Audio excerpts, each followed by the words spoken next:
खबर, महागठबंधन में सियासी तूफान मचा हुआ है, माहौल टाइट है सीएम फेस की जंग ने महागठबंधन में। और अब हम डाउन देखा, पहले चरण की अगर हम वोटिंग की बात करें तो 14 दिन पहले महागठबंधन ने अपना सीएम फेस का ऐलान कर दिया था और इसके लिए कांग्रेस के संकट मोचक यानी राजस्थान के पूर्व सीएम अशोक गहलोत ने बुधवार को पहले तेजस्वी यादव से मुलाकात की, फिर लालू यादव से मुलाकात की और आज सीएम फेस का ऐलान कर दिया गया। ये कह सकता हूं खड़गे साहब, राहुल गांधी जी और तमाम जो साथी बैठे हमारे, इन सब की राय लेकर के हम लोगों ने तय किया है इस चुनाव में अगले मुख्यमंत्री चेहरे के रूप में तेजस्वी यादव जी को हम लोग सपोर्ट करते हैं।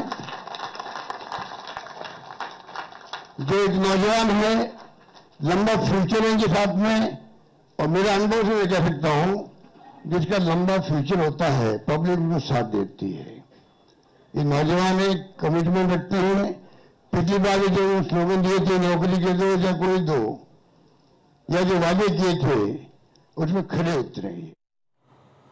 चुनाव की तारीख के ऐलान से काफी पहले सीएम फेस को लेकर महागठबंधन में रार जारी था और आज वो पूरा हो चुका। लेकिन जिस तरीके से महागठबंधन में कई सीटों पर अभी भी दोस्ताना जंग देखी जा रही है वो चर्चा का विषय है। कहा जा रहा है कि पेच अभी तक पूरी तरीके से सुलझा नहीं है और ये फ्रेंडली फाइट, इसको लेकर अब एनडीए नेताओं ने हमला बोलना शुरू कर दिया है। ये कौन सा गठबंधन है कि 243 सीट है और 255 सीट पर चुनाव लड़ रहा है, और गौराबोराम एक सीट है, वहां पर सीएम और होने वाले डिप्टी सीएम दावा करने वाले दोनों लड़ रहे हैं। ये बड़ा लचर गठबंधन है।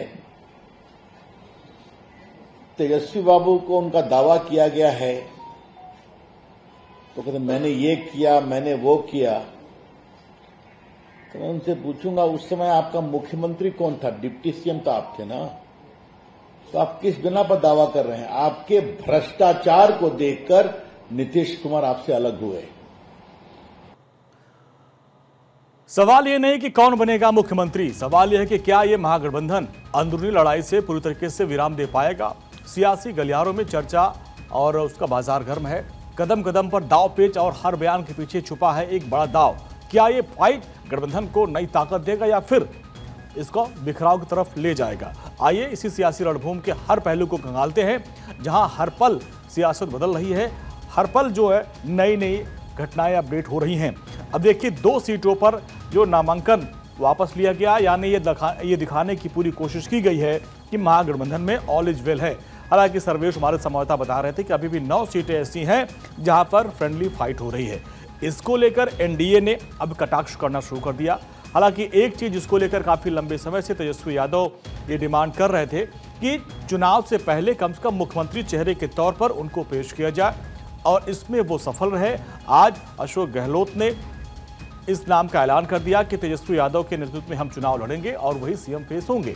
इसको लेकर तेजस्वी यादव ने कहा कि जो गठबंधन ने हम पर भरोसा किया है उस पर हम पूरे तरीके से खरे उतरने की कोशिश करेंगे। मुकेश सहनी काफी लंबे समय से खुद दावा करते थे कि वो डिप्टी सीएम बनेंगे और उनके नाम का ऐलान हो गया। और अदिति नागर हमारे पॉलिटिकल एडिटर हमारे साथ जुड़ रही हैं। अदिति, महागठबंधन में कई पेज थे, एक तो ये था कि कई ऐसी सीट थी जहां पर फ्रेंडली फाइट की बात वो कर रहे थे, इसके अलावा सीएम फेस को लेके था, तो सीएम फेस वाला मामला तो क्लियर हो गया और जो फ्रेंडली फाइट वाली सीट थी 2 सीटों पर नामांकन वापस लिया गया। लेकिन अभी भी 9 सीटें ऐसी हैं जहां लोग आपस में ही भिड़ते जा रहे हैं। तो ऐसे में महागठबंधन में जो पेच है, क्या ऊपर ऊपर ही ऑल इज वेल है कि अंदर खाने भी घमासान चल रहा है? देखिए सही मायने में तो दोनों ही गठबंधन में ऊपर ऊपर ही ऑल इज वेल है और अंदरूनी घमासान। बट क्या होता है कि जीवन में एक डिसिप्लिन होता है, वैसे पॉलिटिकल पार्टी में डिसिप्लिन है, एनडीए में डिसिप्लिन। ये बात अलग है कि लगातार ये चल रहा है कि नीतीश कुमार सीएम बनेंगे नहीं बनेंगे, अनाउंस क्यों नहीं हो रहा, क्योंकि नीतीश कुमार चाहते थे कि चुनाव से पहले अनाउंस हो जाए लेकिन नहीं हो पाया। पर यहाँ पर कांग्रेस नहीं चाहती थी महागठबंधन में कि तेजस्वी को आगे किया जाए, लेकिन आखिरकार आज अशोक गहलोत ने कहा कि हम तेजस्वी को सपोर्ट करते हैं। ऐसा नहीं है कि कांग्रेस, देखिए चुनाव हो गया, नामांकन की तारीखें निकल गई, लेकिन उसके बाद आज 23 तारीख हो गई जब जाकर अनाउंसमेंट किया गया है गठबंधन का। तो आप इसको समझते हैं ढंग से। देखिए सबसे पहली बात करते हैं महागठबंधन की। जाहिर तौर पे महागठबंधन में सब कुछ ठीक नहीं है। महागठबंधन में कंपटीशन या और वोट भी सेम है, एक तरह का वोट, इसलिए एक साथ लड़ रहे हैं। तो अब दरअसल कई ऐसी सीटें हैं जहां पर आप फ्रेंडली फाइट का जिक्र कर रहे हैं, अब वो उनके कार्यकर्ताओं की सीटें, कार्यकर्ता नाराज हो जाते हैं तो चुनाव हारना, उन सीटों पर तो डेफिनेटली चुनाव हार जाता है, क्योंकि वो कार्यकर्ता, जैसे अगर फर्ज कीजिए आरजेडी उतर गई तो कांग्रेस के कार्यकर्ता उस सीट को बचाने के लिए आरजेडी ना जीते, चाहे तीसरी एनडीए जीत जाए, लेकिन आरजेडी ना जीते उसके लिए वो चुनाव हार देंगे। तो ये खुद की कॉम्प्लेक्सिटीज उनके पास हैं, और कहीं ना कहीं इस तरह की बात, 2 सीटों पे तो नामांकन हो गया, अभी 9 सीटें अभी भी फाइट पर हैं। अब अशोक गहलोत वहां पर गए हैं, उस चीज को सुलझने की कोशिश करेंगे कि हम अपना ही नुकसान करें।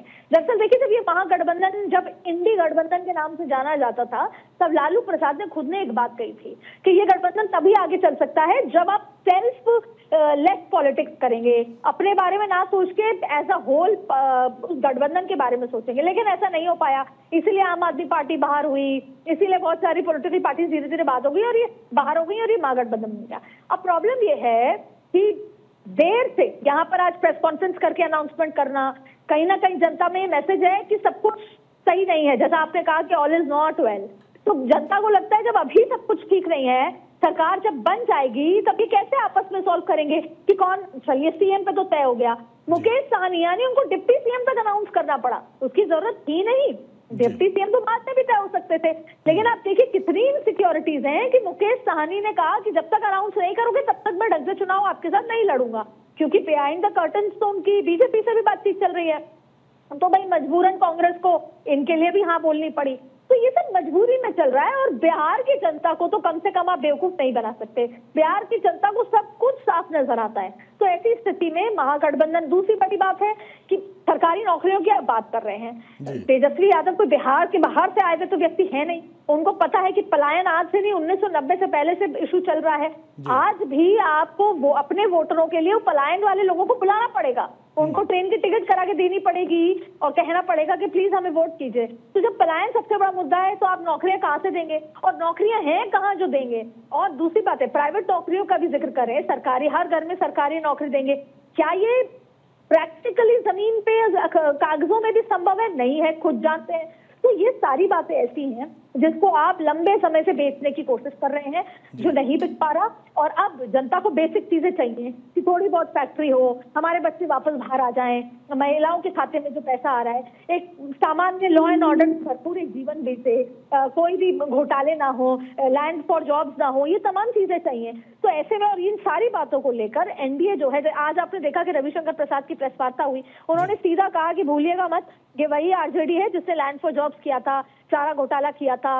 और आज जेपी नड्डा ने भी यही कहा कि इनकी संदिग्ध है इनकी मानसिकता, ये जो कह रहे हैं इसके पीछे झूठ है। तो कहीं ना कहीं वो जो नैरेटिव जो आज मन से गढ़ा गया है, आज मन से तेजस्वी यादव ने कहा कि हम सेक्युलर हैं, हिंदू मुस्लिम के दंगे नहीं होंगे जी। हम आज की तारीख में जहां पर बिहार को डेवलपमेंट चाहिए, जहां पर बिहार को नौकरियां चाहिए, जहां पर बिहार को एक विकास की बात चाहिए, वहां पर अभी भी यही बातें हो रही है कि एक सवाल ये भी है कि तेजस्वी यादव को सीएम फेस तो बना दिया गया, लेकिन उनके नाम के साथ साथ उनके पिता के शासन, उनके मां के शासनकाल की वो चीजें, वो जंगल राज का ठप्पा लगा हुआ है, उससे बाहर निकल पाना कितना मुश्किल उनके लिए। क्योंकि युवाओं की बात करते हैं, रोजगार की बात करते हैं, वो कह रहे हैं कि भाई जब तक मैं डिप्टी सीएम, देखिए कितना रोजगार हमने दिया।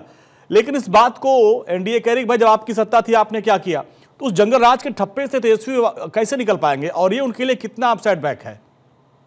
देखिए, ये तो बहुत बड़ा सेटबैक इसलिए है क्योंकि बार बार आप देखिए, एक मुद्दा था, आपको याद होगा, जो जंगल राज से कहीं आगे था, वोट चोरी का।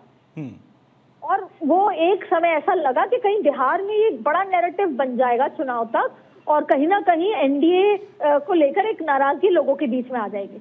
आज आपसे मैं पूछती हूँ, या जो हमारे दर्शक हमसे जुड़े हैं वो भी हमें प्योर पॉलिटिक्स में कमेंट करके बता सकते हैं कि कहाँ गया वो मुद्दा। क्या आपने सुना वोट चोरी का मुद्दा? पिछले 2 महीने से वो गायब है, जबकि किस हवा के साथ यात्रा निकली थी। प्रॉब्लम ये है कि घूम फिर के वही जंगल राज। आप ये बोल रहे हो कि हम हिंदू मुस्लिम में दंगे नहीं कराएंगे, लेकिन बीजेपी एनडीए आपको बार बार मंचों से यही याद दिला रही है कि भूलिएगा मत, ये वही खून है, भूलिएगा मत, ये वही तेजस्वी यादव है जिनके पिताजी ने लैंड फॉर जॉब। आज भी ये बात उठती है कि शाहबुद्दीन को टिकट दी गई है उनके बेटे को, आज भी वो तमाम बातें उठती हैं। और अभी भी आप देखिए, हो सकता है जनरेशन पास ऑन हो चुकी हैं, कई जनरेशन ने देखा ही नहीं था वो दौर, फिर भी घर घर में अपने दादा दादी से, अपने माता पिता से जंगल राज की बातें सुनी थी, और आज भी आपने भी अपने माता पिता से, दादा दादी से बहुत कहानियां सुनी होंगी जो आपके जहन में होंगी। जंगल राज इतना डरावना था कि 6 बजे बाद महिलाएं नहीं और आदमी भी घर से बाहर नहीं निकलते थे। तो वो अभी भी जहन में है। और अगर आज किसी को कुछ चाहिए तो यही तो चाहिए कि आप एक बेसिक रोटी कपड़ा मकान के साथ हमको एक सुरक्षा दें। सुरक्षा एक बड़ा मुद्दा है, महिलाओं के लिए तो कम से कम बड़ा मुद्दा है, और यही महिलाएं हैं जो चुनाव पलट देती हैं। और महिलाओं को पता है कि सुरक्षा कहाँ मिलेगी, और यही वजह है कि महिलाओं के वोटिंग पैटर्न। इसलिए कितना ही कोशिश कर लें, जो अभी युवा कैटेगरी में इस आखिरी चुनाव में युवा कैटेगरी में माने जाएंगे तेजस्वी, पर वो अपने पिताजी के जंगल राज से बाहर नहीं आएंगे। और दूसरी बात, आदित्य, एक सवाल है, कुछ युवाओं के, बिहार के युवाओं से मेरी बात हो रही थी, वो कह रहे थे कि भाई एनडीए वाले कब तक जंगल राज का सहारा लेंगे? भाई 20 साल तक आप भी सत्ता में थे, तो आप अभी भी वो जंगल राज लालू की याद क्यों आप याद करते हो? देखिए, आप पूरा जुलाई देख लें, पूरा जून देख लें, पूरा जुलाई पूरा जून किस तरीके के हादसे हुए जो हम रोज गिनते थे। और भारत 24 रोज उन्हें चलाता था कि नंगी तलवारें घूमती थी, हॉस्पिटल में जाके बंदूकें चल जाती थी, और न जाने कितने लॉ एंड ऑर्डर का इशू, कितनी हत्याएं हुई, और तब नीतीश कुमार चुप थे। और अब उसके बावजूद भी जब हम बीजेपी या एनडीए के लोगों से ये सवाल पूछा करते थे कि क्या हो रहा है बिहार में, या कहाँ है एनडीए, या कहाँ है नीतीश कुमार, तब ये कहा करते थे अरे जंगल राज से तो बेहतर है ना।